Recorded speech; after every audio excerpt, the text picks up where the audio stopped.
రాజ్యాంగబద్ద పదవిలో ఉన్న సీఎం రేవంత్ రెడ్డి కేంద్రంపై అన్ని అబద్దాలు మాట్లాడుతున్నారని బీజేపీ రాష్ట్ర అధ్యక్షుడు రామచంద్రరావు విమర్శించారు. సీఎంగా రేవంత్ రెడ్డి చేయాల్సిన పనులు కిషన్ రెడ్డి ఎలా చేస్తారని ప్రశ్నించారు. RRR, మెట్రో, MMTS విషయంలో రాష్ట్ర ప్రభుత్వం ఎంత ఖర్చు చేసిందో ప్రజలకు చెప్పాలని నిలదీశారు. పాలమూరు, మూసీ ప్రాజెక్టులు కాంగ్రెస్ కు ఏటీఎంలా మారబోతున్నాయని రామచంద్రరావు జోస్యం చెప్పారు. రేవంత్ రెడ్డి గారు మాట్లాడితే అబద్ధాలే. రేవంత్ రెడ్డి గారు మర్చిపోతున్నారు, వారు ముఖ్యమంత్రి రాజ్యాంగబద్ధమైన పదవిలో ఉన్నప్పుడు అసలైన వాస్తవాలు చెప్పాల్సిన అవసరం ఉన్నది. నేను హైడ్రా అనే పేరు హిట్లర్ దగ్గర నుంచి తీసుకున్నాను. చెప్పి ఈ చంపడానికి ఏర్పడినటువంటి ఒక సంస్థ పేరు హైడ్రా ఉంది కాబట్టి నాకు హైడ్రా పదాన్ని ఇక్కడ వాడాలని చెప్పేసి వారు అనుకున్నారు. కాంగ్రెస్ పార్టీ మనస్తత్వమే హిట్లర్ మనస్తత్వం. ఏ పార్టీ అయితే హిట్లర్ గా భవిస్తుందో ఆ పార్టీకి చావు తప్పదు.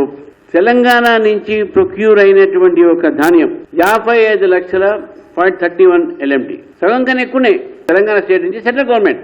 అక్కడ ఎటువంటి రిక్వెస్ట్ తెలంగాణ ముఖ్యమంత్రి దగ్గర నుంచి లేదు దేవేంద్ర ఫడ్నవీస్ గారి దగ్గర. మీ పని కూడా కిషన్ రెడ్డి చేయాలంటే ఎట్లయితుంది చెప్పండి? మీ పని కిషన్ రెడ్డి ఎందుకు చేయాలి? అసలు మీరు బీఆర్ఎస్ మొత్తం ఒకటే కదా.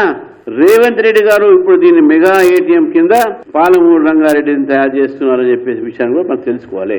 ఈ రీజనల్ రింగ్ రోడ్ కూడా సెంటర్ మాత్రమే ఇచ్చింది. ఇక్కడ సెంట్రల్ గవర్నమెంట్ ఆల్రెడీ 500 కోట్లు ఇచ్చేసింది. ఇప్పటి వరకు రాష్ట్ర ప్రభుత్వం ఎంత ఇచ్చింది అడుగుతా ఉన్నాను నేను. అది MMTS కావచ్చు, మెట్రో కావచ్చు, RRR కావచ్చు, రాష్ట్ర ప్రభుత్వం ఇచ్చినటువంటి ఒక కాంట్రిబ్యూషన్ ఎక్కడ?